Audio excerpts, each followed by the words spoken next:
Pam Reynolds Lowry was a vibrant woman. She was a musician and a songwriter living in Atlanta, Georgia. Her life was filled with creativity and activity. She enjoyed her family and her artistic pursuits. Then, in 1991, at the age of 35, she began experiencing troubling symptoms. These symptoms included episodes of dizziness. She also had difficulty speaking at times. She knew something was seriously wrong with her health. These warning signs prompted her to seek urgent medical evaluation to understand their cause. The medical investigations led to a frightening diagnosis. Pam was found to have a giant basilar artery aneurysm. An aneurysm is a bulge or a weak spot in the wall of an artery. Hers was located in the basilar artery, a critical blood vessel at the base of her brain. This type of aneurysm is particularly dangerous. If it were to rupture, it would cause a massive stroke, likely leading to severe brain damage or immediate death. The prognosis was grim if the aneurysm was not treated effectively and quickly. The specific location and size of Pam's aneurysm made it exceptionally challenging to treat. It was situated deep within her brain. This made standard surgical approaches nearly impossible or extremely risky. Many surgeons considered her condition inoperable, using conventional neurosurgical techniques. The risk of causing further damage during such an operation was unacceptably high. Her doctors were faced with a life-threatening condition that seemed to defy existing medical solutions. They needed to explore extraordinary measures. Fortunately, Pam was referred to Dr. Robert Spetzler. He is a renowned neurosurgeon at the Barrow Neurological Institute in Phoenix, Arizona. Dr. Spetzler was known for his expertise in handling complex cerebrovascular cases. He was also known for his willingness to employ innovative and daring surgical procedures. He reviewed Pam's case carefully. He determined that while the risks were substantial, a radical surgical approach might offer her a chance of survival. This decision set the stage for a remarkable medical journey. Dr. Spetzler proposed a highly unusual and complex surgical procedure for Pam. It was called hypothermic cardiac arrest, often referred to as Operation Standstill. This procedure was designed to stop all blood flow to Pam's brain. This would allow Dr. Spetzler to safely operate on the aneurysm without the risk of it bursting. To achieve this, Pam's body would need to be cooled to a very low temperature. Her heart would be deliberately stopped. Her brainwaves, monitored by an electroencephalogram, EEG, would become completely flat. The standstill operation involved several critical steps. First, Pam was placed under general anesthesia. Her body temperature was then gradually lowered to approximately 60 degrees Fahrenheit or 15.5 degrees Celsius. This was achieved using a heart-lung bypass machine. Once she reached this profound hypothermia, her blood was drained from her body. Her heart was then stopped using an injection of potassium chloride. At this point, her EEG showed no electrical activity in her brain. By all clinical definitions, she was temporarily dead. This state allowed the surgical team a bloodless field to work. The risks associated with Operation Standstill were immense. Inducing such a deep level of hypothermia and cardiac arrest carries significant dangers. There was a high potential for neurological damage or even death during the procedure itself. This was true even if the aneurysm repair was technically successful. This operation was truly a last resort.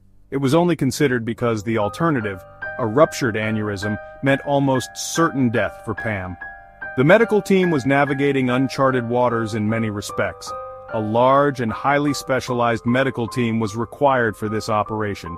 This team included neurosurgeons, cardiac surgeons, anesthesiologists, and perfusionists to operate the heart-lung machine. Pam's eyes were taped shut to protect them during the lengthy surgery. Molded speakers were inserted into her ears. These speakers emitted loud, repetitive clicking sounds. These clicks were used to monitor her auditory brainstem response, ensuring she was in a deep state of unconsciousness and that her brainstem pathways were intact. This was a standard precaution in such procedures. Pam Reynolds reported that her out-of-body experience, OBE, began after she was under general anesthesia. It was during the early stages of the surgical preparations. She described hearing a specific sound.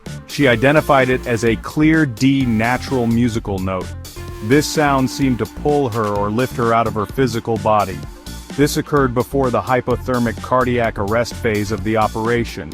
She was already considered to be fully unconscious by the medical team at this point. Her initial perception was one of floating or being popped out from the top of her head. She described this sensation with remarkable clarity. She found herself looking down upon the operating room scene. She could see her own body lying on the operating table. The medical team was busy working around her. This was not a hazy or dreamlike state. Instead, she reported it as a very real and lucid experience. She felt fully conscious and aware, despite her physical condition. Throughout this initial phase of her OBE, Pam reported feeling remarkably calm. She experienced a sense of detachment and peace. There was no fear or distress, which one might expect in such a situation. She observed the activities in the operating room with a kind of objective curiosity. This emotional state is often reported by individuals who have near-death experiences. It contrasted sharply with the critical and life-threatening nature of the surgery her physical body was undergoing. From her vantage point, which she described as being near the ceiling, she had a clear overview of the entire operating room. She could see the doctors and nurses. She could also see the various pieces of equipment being used. This elevated perspective allowed her to witness events and details that would have been impossible for her to perceive through her physical senses. Her eyes were taped shut and her ears were blocked by the auditory monitoring devices. During her out-of-body experience, Pam Reynolds made several specific visual observations.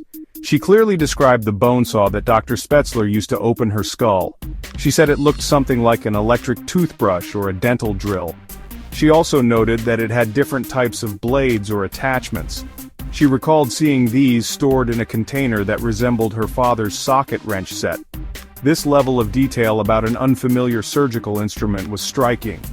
Pam also reported hearing conversations among the surgical team. One particularly distinct comment she remembered came from a female voice.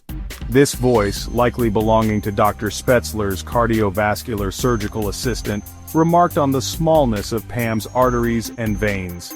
The voice said something like, "Her arteries are very small on this side, the vein is small too." This comment was made while the team was attempting to connect her to the heart-lung machine via her femoral artery and vein. Another auditory detail Pam recalled was the presence of music in the operating room. She specifically mentioned hearing the song Hotel California by the Eagles. She said it was playing at some point while she was observing the procedure from above. While music in operating rooms is not uncommon, her specific recollection of this song could potentially be verified with the surgical staff. This added another layer to her account of sensory perception during her OBE. Furthermore, Pam described the sound of the surgical saw. She also noted the appearance of her own head after it had been shaved for the surgery. She could see the way the medical team was positioned around her body.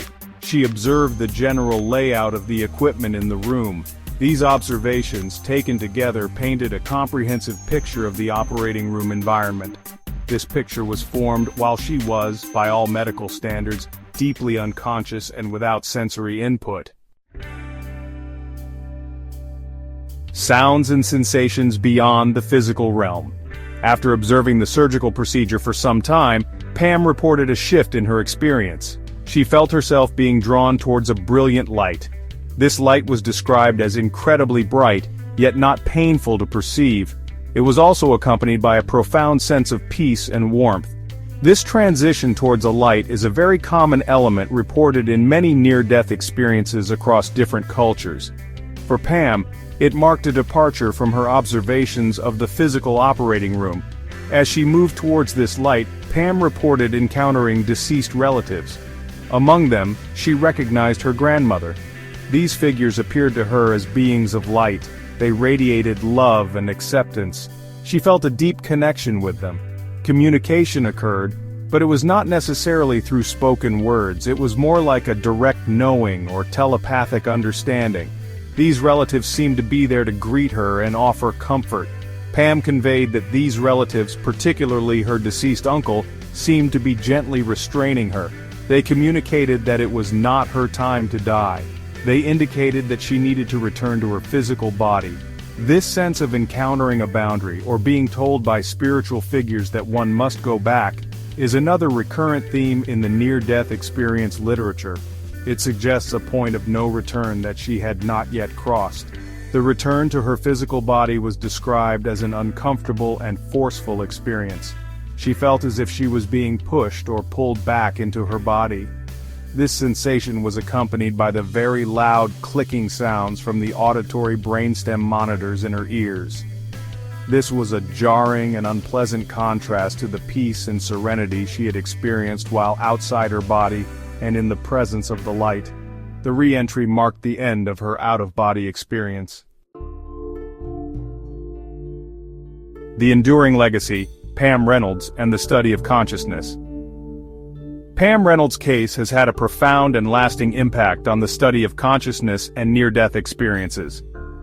It remains one of the most compelling and meticulously documented instances of an NDE. The verification of her out-of-body perceptions during a state of clinical death provides strong anecdotal evidence. It challenges the prevailing materialistic view that consciousness is exclusively a byproduct of electrochemical activity within the brain. Her experience suggests a more complex relationship. The case holds significant relevance for the fields of neurobiology and anesthesiology.